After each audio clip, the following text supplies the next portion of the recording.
Assalamualaikum warahmatullahi wabarakatuh. Let's start our lesson by saying basmalah. Bismillahirrahmanirrahim. Anak-anak, kita lanjutkan ya pembelajaran kita pada subtema 4, pembelajaran 5 sampai dengan 6. Dan dia telah menciptakan kuda, bigal, dan keledai agar kamu menungganginya dan menjadikannya perhiasan. Dan Allah menciptakan apa yang kamu tidak mengetahuinya. An-Nahl ayat 8. Pembelajaran 5. Keluarga Nina tinggal di kota. Di daerah perkotaan terdapat masalah transportasi. Berikut gambar-gambar masalah transportasi di kota. Menurutmu masalah apa yang terlihat pada gambar tersebut? Alat transportasi apa yang akan kamu gunakan di daerah tersebut? Apa alasanmu memilih alat transportasi tersebut? Perkembangan teknologi mobil. Salah satu alat transportasi yang banyak digunakan di perkotaan adalah mobil.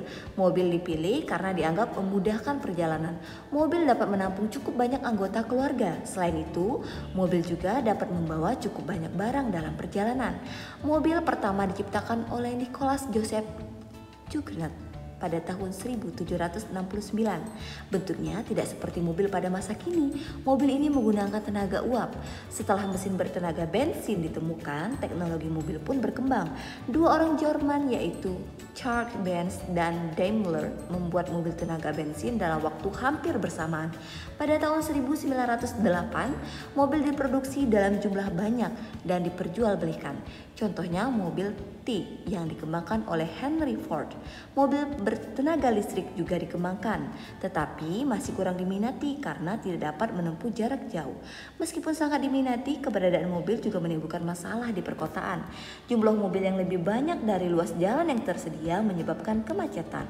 Untuk mengurangi kemacetan, disediakan alat transportasi umum seperti angkutan umum, bus, dan kereta. Ayo berhitung. Nina dan keluarga mengunjungi nenek menggunakan kereta. Nina merasa sangat senang. Nina duduk di dekat jendela kereta. Jendela tersebut berbentuk persegi panjang yang berukuran 55 cm dan lebar 40 cm. Beberapa keliling jendela tersebut adalah, silakan anak-anak hitung. Pertanyaan di atas dapat kamu jawab jika memahami keliling bangun datar. Keliling sama dengan 55 cm ditambah 40 cm ditambah 55 cm ditambah 40 cm sama dengan 190 cm. Jadi keliling jendela kereta adalah 190 cm. Ayo berlatih. 1. Perhatikan gambar-gambar bangun datar berikut. Setelah itu hitunglah kelilingnya. 2. Kerjakan soal cerita berikut. Baca soalnya dengan baik ya. Pembelajaran 6. Perkembangan transportasi umum. Transportasi umum adalah sebuah layanan angkut penumpang yang digunakan oleh masyarakat umum. Kini ada beragam transportasi umum yang dapat digunakan, antara lain angkutan kota, bus, kereta listrik, dan masih banyak lagi. Perkembangan transportasi umum di Indonesia cukup pesat. Dahulu, delman adalah alat transportasi umum yang digunakan oleh masyarakat Indonesia. Jenis angkutan umum ini belum menggunakan mesin. Delman memanfaatkan tenaga kuda.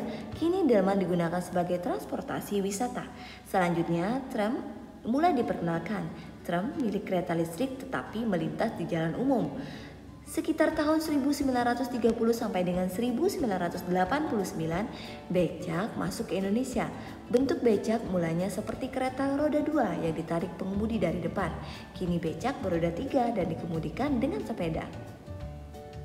Setelah becak beroda 3, pada tahun 1970 muncul helicak. Helicak berbentuk mirip becak, tetapi menggunakan tenaga mesin. Setelah itu, layanan taksi mulai beroperasi pada sekitar tahun 1972. Taksi berupa mobil yang menggunakan argometer penumpang. Taksi dapat menentukan tujuan dan rute perjalanan sendiri. Alat transportasi yang dapat mengangkut penumpang lebih banyak dengan rute tertentu, antara lain angkutan kota. Angkutan kota berupa mobil. Sebelum angkutan kota digunakan, di Indonesia terdapat oplet dan bemo. Alat transportasi umum lainnya antara lain bus. Bus melayani rute perjalanan dalam kota dan antar kota. Seperti angkutan kota, bus memiliki rute tertentu. Dahulu terdapat bus yang dapat menampung hingga 200 penumpang. Pada tahun 2014, bus tingkat diperkenalkan kembali sebagai sarana bus wisata. Di Jakarta terdapat bus antar kota yang bernama Transjakarta yang memiliki jalur terpisah dari kendaraan lain sehingga terhindar dari kemacetan. Ayo berhitung.